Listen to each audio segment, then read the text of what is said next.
ETV YouTube ఛానల్స్లో మీ వ్యాపార ప్రకటనల కోసం ఈ నంబర్కి కాల్ చేయండి.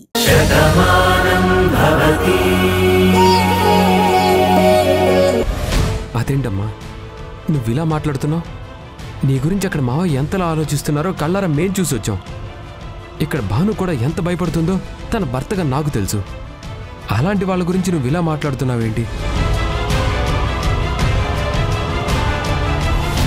మేమంతా ఆలోచిస్తుంది నీ గురించే కదా. చెప్పాను కదా కార్తీక్, నా గురించి ఎవ్వరూ ఆలోచించద్దు అని. మీ పనులు మీరు చూసుకోవచ్చు కదా. చూడండి, చెప్పిన మాటే పదే పదే ఎందుకు చెప్పించుకుంటారు? నేనేమైనా చిన్నపిల్ల? నాకు తెలీదైనా? నీకు తెలియదని కాదత్తయ్య, కానీ మిమ్మల్ని కాపాడుకోవాల్సిన బాధ్యత మా మీద ఉంది. మీకు ప్రమాదం ఉంది. మీ ప్రాణాలు తీయాలనుకున్న విష్ణుమూర్తి బయటే ఉన్నాడు. అందుకే మేమంతా ఇంతలా భయపడుతున్నాం. మీరంటే నాన్నకి ఎంత అభిమానమో మీకు తెలుసు. నన్ను తల్లిగా చూసుకుంటున్నారు. నా అత్తయ్యకేమీ కాకూడదని నేను ఆ భగవంతుణ్ణి ఎంత వేడుకుంటున్నానో నా మనసుకు తెలుసు. అసలు మీకు ఇప్పుడు ఎందుకు కోపం వచ్చిందో నాకు అర్థం కావట్లేదు అత్తయ్య. అసలు ముందు నేను చెప్పేది వినండి. బా, చెప్పాను కదా భాను, ఏమీ చెప్పొద్దు, ఏది అవసరం లేదని చెప్పి. అయినా ఎందుకు పదే పదే అదే టాపిక్ మాట్లాడుతూ ఉన్నావు? మీరు వెళ్లి పోలీసులతో మాట్లాడారు అన్న విషయం నాకు తెలుసు. పార్థు తన ప్రయత్నాలు తను చేస్తున్నాడని కూడా నాకు తెలుసు. మీ నాన్న అధికారులతో మాట్లాడుతున్నాడు. జిల్లా అధికారి కాబట్టి పెద్ద పెద్ద ఆఫీసర్లతో మాట్లాడుతున్నాడు. ఆ విషయం నాతో చెప్పని చెప్పి అదిగో నీతో చెప్పుంటాడు. అంతేనా? చూడు, నాకు ఇన్ఫ్లుయెన్స్ ఉంది కదా, నేను మాట్లాడగలను కదా. మీకన్నా పెద్ద స్థాయి వ్యక్తులతో నేను కేసు డీల్ చేస్తున్నాను. నేను చూసుకుంటానని చెప్తున్నాను కదా. అసలు నీకెందుకు కోపం వచ్చిందమ్మా? ముందు అదైనా చెప్పు. చూడు కార్తీక్, నీకన్నా జీవితాన్ని ముందు చూసిన దాన్ని, ఎన్నో ఒడిదుడుకులు ఎదుర్కొని ఈ స్థాయికి వచ్చిన దాన్ని. కష్టాలు, కన్నీళ్లు, ఇబ్బందులు, ఆటుపోట్లు ఇవేవి కూడా నాకు కొత్త కాదు. ఇంతకన్నా పెద్ద పెద్ద సమస్యల్ని దాటుకుని ఈరోజు ఈ స్థాయిలో నిలబడ్డటువంటి మనిషిని. నాకు తెలీదా ఏం చేయాలో? మీరందరూ ఇలా అనుక్షణం నా గురించి ఆలోచిస్తూ మీరు భయపడుతూ ఉంటే నేను ప్రశాంతంగా ఎలా ఉంటాను? అందుకే మీరెవ్వరూ నా గురించి ఆలోచించొద్దు అని చెప్తున్నాను. ఈ విషయాన్ని ఎలా పరిష్కరించుకోవాలో, ఏం చేయాలో అనేది నాకు తెలుసు. దయచేసి దీన్ని ఎక్కడితో వదిలేయండి, వెళ్ళండి. మీరు సూపర్ ఆంటీ. మీ మాటలతోనే అర్థమవుతుంది వాసుదేవరావు శివ కలిశారని మీరు నమ్మారు అని. ఈ విషయాన్ని మీ దగ్గర దాచినందుకు ఆ వాసుదేవరావు మీద మీకు కోపం వచ్చింది. ఇంకా ఇప్పుడు భానుని కూడా మీరు క్షమించరని నాకు పూర్తిగా అర్థమైంది. మేము ఏ నాటకానికైతే తెరతీశామో ఇప్పుడు ఆ నాటకం రక్తి కట్టింది. ఇంకా గెలుపు మాది. అత్తయ్య, మీరు ఇంటికి పెద్ద, మా అందరికీ దైవంతో సమానం. మీరెప్పుడు ఆనందంగా ఉండాలి, సంతోషంగా ఉండాలని అనుక్షణం తపన పడే మనుషులం మేము. మీకు చిన్న బాధ కలిగితేనే మేమందరం కుమిలిపోతాము. అలాంటిది మీరిలాంటి పెద్ద ప్రమాదంలో ఉన్నారని తెలిసి ఆలోచించకుండా ఎలా ఉండగలం? మిమ్మల్ని కాపాడుకోవాల్సిన బాధ్యత మా మీద ఉందని మీకు తెలుసు కదా. మేం చేస్తున్న దాంట్లో మీకేమైనా తప్పు కనిపిస్తుందా?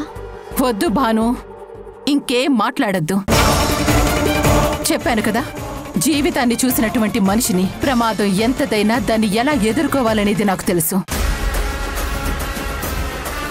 ఈ విషయాల్లో నువ్వింకేం ఆలోచించద్దు. నీకంటే నేను పెద్దదాన్ని కదా, నా మాట నువ్వు విని తీరాలి. ఇది ఇంకా ఎక్కడితో వదిలేసే.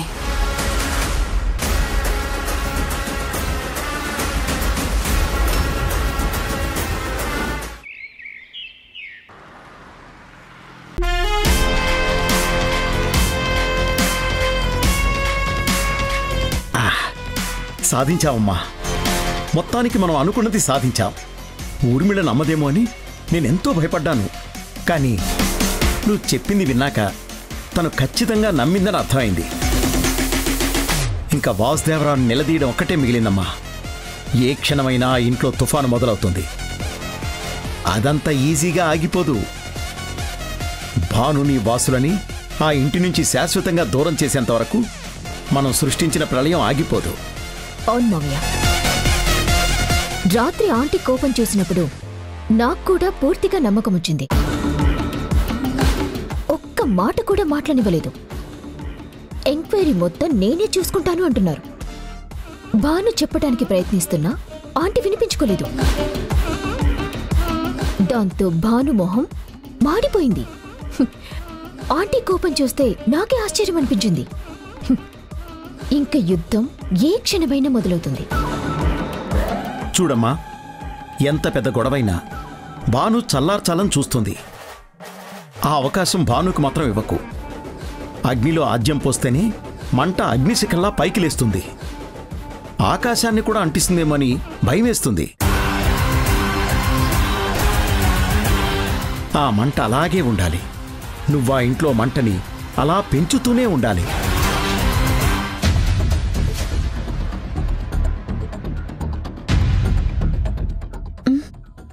ఏంటోదినా, టిఫిన్ తినడానికి కూడా రానన్నావంట, ఏమైంది? చెప్పానుగా చాందిని, తను రాత్రి నుంచి ఇలాగే ఉంటుంది. ఏమీ మాట్లాడట్లేదు. తనలో తానే బాధపడుతుంది. చూడదునా, ఇల్లన్నాక ఏవో చిన్న పెద్ద సమస్యలు వస్తూనే ఉంటాయి. కొన్నిటిని పరిష్కరించుకోవాలి, ఇంకొన్నిటిని పట్టించుకోకుండా వదిలేయాలి. అంతేకాని నువ్వు ఇలా బాధపడుతూ కూర్చుంటే అన్నయ్య ఎంత బాధపడతాడు? అదెందుకు ఆలోచించట్లేదు నువ్వు? ఏం చేయమంటావు చాందిని? నేను ఆలోచిస్తుంది అత్తయ్య గురించే కదా. విష్ణుమూర్తి మళ్ళీ ఎలాంటి ప్రమాదం తలపెడతాడోనే కదా నేను ఇంతలా భయపడుతున్నాను. కానీ అత్తయ్యకి నా మీద ఎందుకు కోపం వచ్చిందో అర్థం కావట్లేదు. మమ్మల్ని ఏమీ మాట్లాడొద్దు అని చెప్తున్నారు. మొత్తం తనే చూసుకుంటామని చెప్తున్నారు. మంచివాళ్ళు ఎప్పుడూ మంచిగానే ఆలోచిస్తారు. కానీ కుళ్ళు కుతంత్రాలతో నిండిన ఆ విష్ణుమూర్తి మనల్ని వెన్నుపోటు పొడుస్తాడు. అత్తయ్యని మనమే డేగ కన్నుతో కాపాడుకోవాలి. అలాంటిది అత్తయ్య నా విషయంలో అంత సీరియస్గా మాట్లాడేసరికి నేను చేసిన తప్పేంటో అర్థం కావట్లేదు. విష్ణుమూర్తి గురించి ఎంక్వైరీ కూడా చేయొద్దని అత్తయ్య అలా మాట్లాడేసరికి నాకు కూడా నిజంగా బాధగా ఉంది. తట్టుకోవడం చాలా కష్టంగా ఉంది. నేను ఇంటి మనిషినే కదండి. అత్తయ్యని చూసుకోవాల్సిన బాధ్యత నా మీద కూడా ఉంది కదా. అలాంటిది అత్తయ్య నన్నేం పట్టించుకోవద్దు అంటే నేను ఎలా ఉండగలను? ఆ విషయాన్ని అంత తేలిగ్గా ఎలా తీసుకోగలను? చూడు భాను, అమ్మలా మాట్లాడిందంటే దాని వెనక ఖచ్చితంగా ఏదో ఒక అర్థం ఉండే ఉంటుంది. నువ్వు ఈ విషయం గురించి ఎక్కువ ఆలోచించి బాధపడుతున్నావేమో. ఎందుకు బాధ పెట్టడం అని అమ్మలా మాట్లాడుండొచ్చు కదా. నిన్ను ఎంతగానో అభిమానించే అమ్మకి నీ మీద కోపం ఎందుకుంటుంది? తను అలా మాట్లాడడం నాకు ఆశ్చర్యంగానే అనిపిస్తుంది. కానీ ఆలోచిస్తే నువ్వు బాధపడకూడదని అమ్మలా గట్టిగా చెప్పిందేమో అనిపిస్తుంది.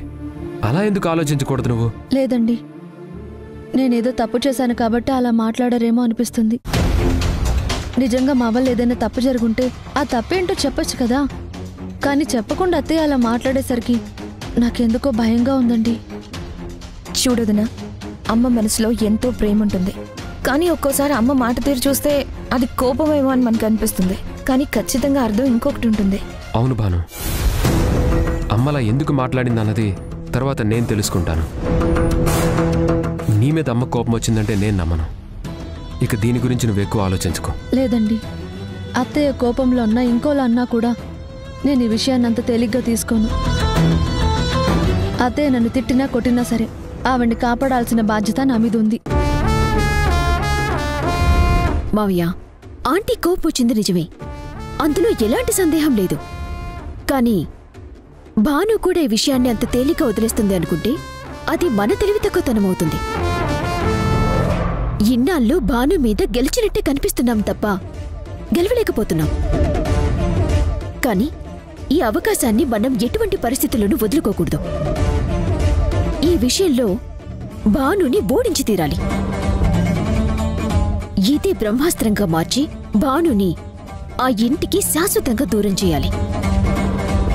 అది ఇంకొక ఆలోచన చేయకముందే మనం చేయవలసిన స్టెప్ ఏంటో నువ్వే ఆలోచించాలి మావయ్య. ఇంకా ఆలోచించడానికే ఉందమ్మా. అగ్నిపర్వతం బద్దలైందని తెలిసింది కదా. ఇంకా లావాలు వాసుదేవరావుని భానుని ముంచేలా చేయాలి. అంటే వాసుదేవరావు శివతో మాట్లాడుతున్నాడన్న విషయాన్ని ఊర్మిళాదేవికి తెలిసేలా చేయాలి. అది నేను చేస్తాను, పద.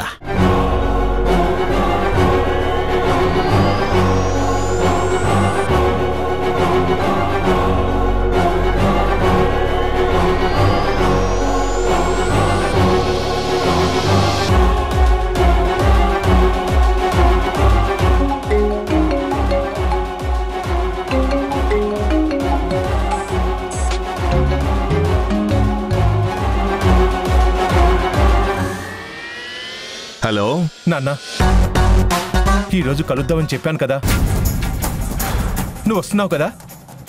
ఎవరిని తీసుకురావద్దు. నువ్వు వస్తే మనిద్దరం మాట్లాడుకుందాం. నువ్వు వస్తావు కదా? నువ్వు చెప్పిన ప్లేస్కి తప్పకుండా వస్తాను. ఈరోజు కూడా నువ్వు రాకుండా ఏదైనా కారణం చెప్తే మాత్రం ఒప్పుకోను.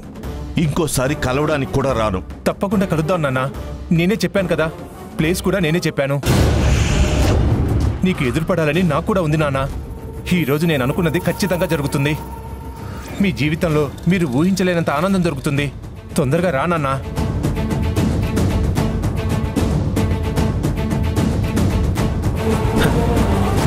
ఇప్పుడు అసలు కథకి తెరలేపుతాను.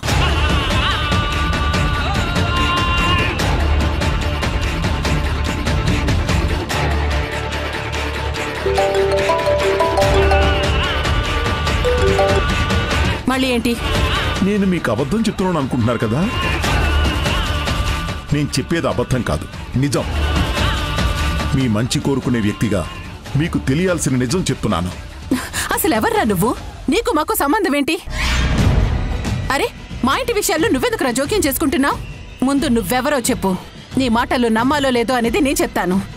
చూడండి మేడం, నేనెవరన్నది మీకు అనవసరం. చెప్పాను కదా, మీ మంచి కోరుకునేవాణ్ణి అని. ఒక రకంగా మీ శ్రేయభిలాషను అనుకోండి, అందరికీ తెలిసినట్టుగా ఆకాశరామన్ అనుకోండి. కానీ మీరు తెలుసుకోవాల్సిన నిజం ఒకటి ఉంది. మీకు నా మాట మీద నమ్మకం లేకపోతే ఈరోజు వాసుదేవరావు ఒక ప్లేస్లోని శివని కలుస్తున్నాడు. కావాలంటే మీరే వెళ్ళి చూడండి. మీ కళ్ళతో చూశాకే మీరు నమ్మండి. అప్పటికైనా మీ మంచి కోరుకునే వ్యక్తిలాగా నేను మీకు చెప్పేది నిజమని మీరే తెలుసుకుంటారు. ఉంటానండి.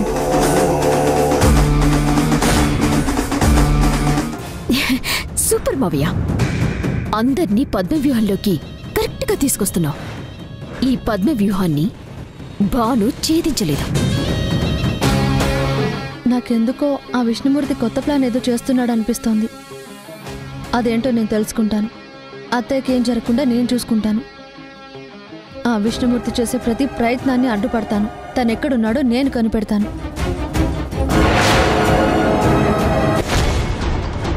అమ్మా నీలిమా, ఇంకా నువ్వు బయలుదేరు. జరగాల్సిన నాటకం అంతా నేను నడిపిస్తాను కదా. వాసుదేవరావుని ఊరిమిళ్ళ ముందు కరెక్ట్గా బుక్ చేస్తాను. దాంతోని మనం వేసిన స్కెచ్ పరిపూర్ణం అవుతుంది. అది ఎంతవరకు తీసుకెళ్తావో నువ్వు తీసుకెళ్ళు. ఇంక నువ్వు బయలుదేరమ్మా. సరే మావయ్య, అనుకున్న ప్లాన్లో ఎక్కడ ఎలాంటి పొరపాటు రాకుండా చాలా జాగ్రత్తగా చేయి. వస్తాను. అలాగేనమ్మా.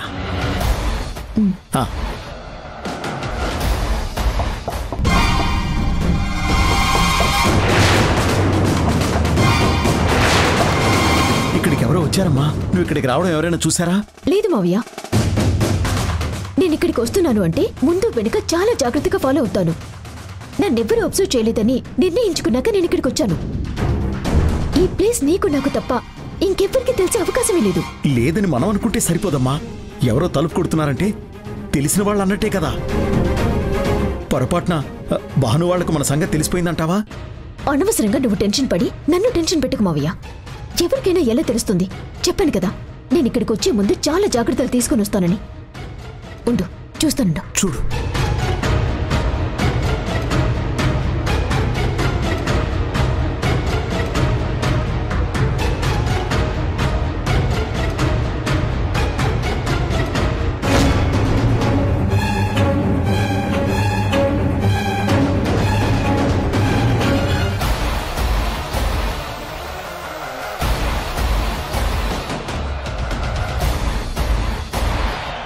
లోపలికి రండి.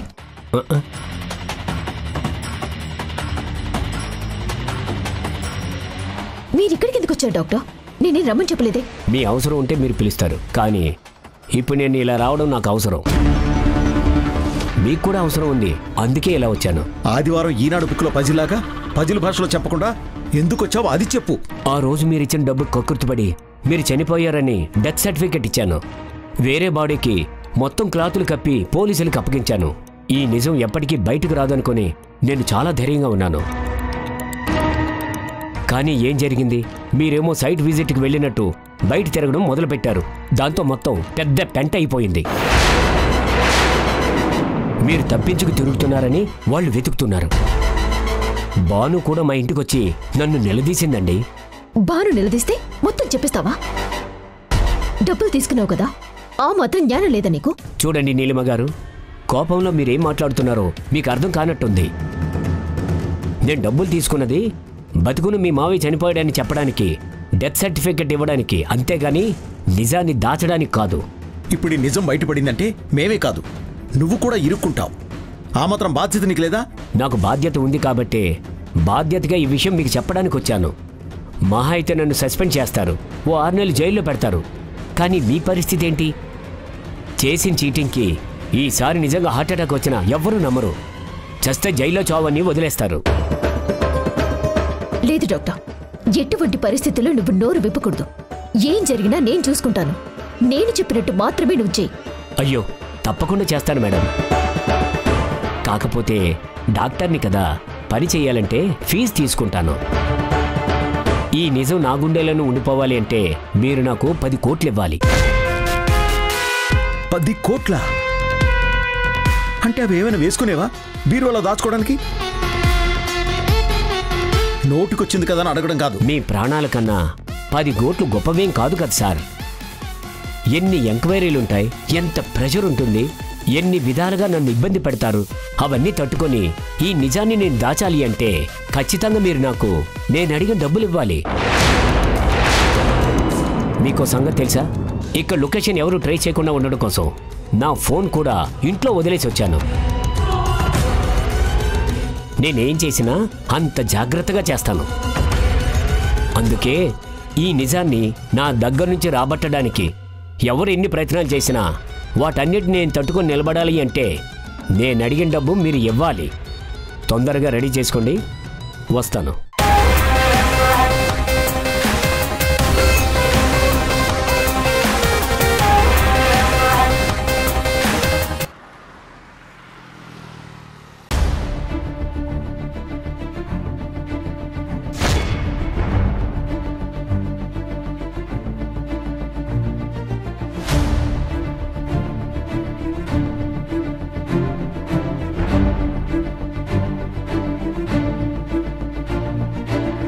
ఎక్కడికి వెళ్ళారండి?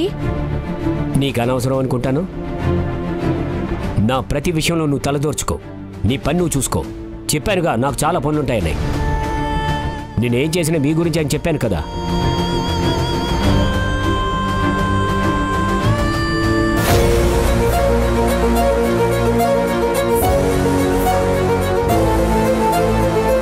చూడండి, మీ ఆయన చేసిన చాలా పెద్ద పొరపాటు ఒక క్రిమినల్కి సహాయం చేయడం. అది ఎంత పెద్ద ప్రమాదమో అర్థం కావట్లేదు. క్రిమినల్స్ మనసు ఎంత డేంజర్గా ఉంటుందో నాకు బాగా తెలుసు. సాయం పొందిన వాళ్ళు తన మీద సానుభూతితో ఉండరు. నిజం బయటకు వస్తుందంటే డాక్టర్ గారి ప్రాణాలు తీయడానికి కూడా వెనకాడరు. నాకు చాలా భయంగా ఉంది బాను, కానీ ఏం చేయాలో అర్థం కావట్లేదు. నేనేమన్నా మాట్లాడితే నా మీద సీరియస్ అవుతున్నారు, అంతేగాని సమాధానం చెప్పట్లేదు. అక్క, డాడీ అంటే నాకు చాలా ఇష్టం. ఆయన నాతో చాలా సరదాగా ఉండాలని, నాతో ఆడుకోవాలని నాకెన్నోసార్లు అనిపిస్తుంది. కానీ డాడీ మధ్య అసలు మాట్లాడడమే మానేశారు. ఎప్పుడూ ఏదో టెన్షన్లో ఉంటున్నారు. డాడీకి ఏం కాకుండా నువ్వే చూడక్క ప్లీజ్. తప్పకుండా కావ్య, నేనంతా ఆలోచించాను కాబట్టి మిమ్మల్ని ఇక్కడికి పిలిపించి మాట్లాడుతున్నాను. మీరు నాకు ఒక సాయం చేస్తారా? మీ భర్తకి ఏమీ కాకుండా చూసుకునే బాధ్యత నాది. తప్పకుండా చేస్తాను బాను.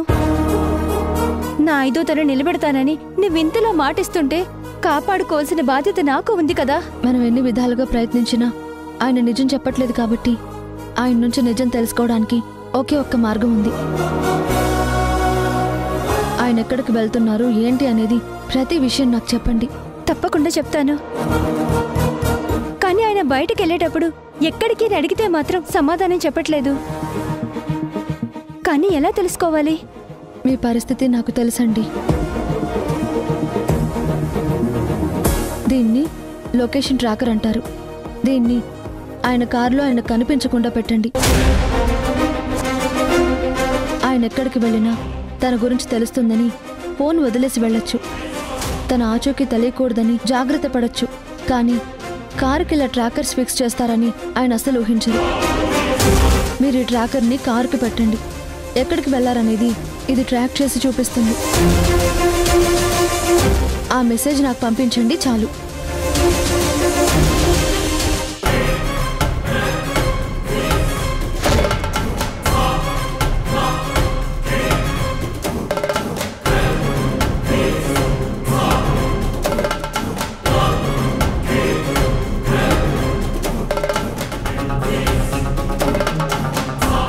చెప్పండి శ్రీలక్ష్మి గారు. అమ్మా బాను, నువ్వు ఊహించిందే నిజమైంది.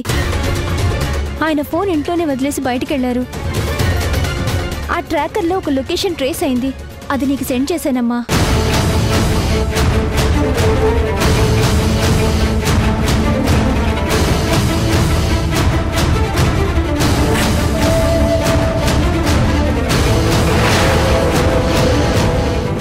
ఏంటి ఊర్మిళ, ఇదంతా నిజమా?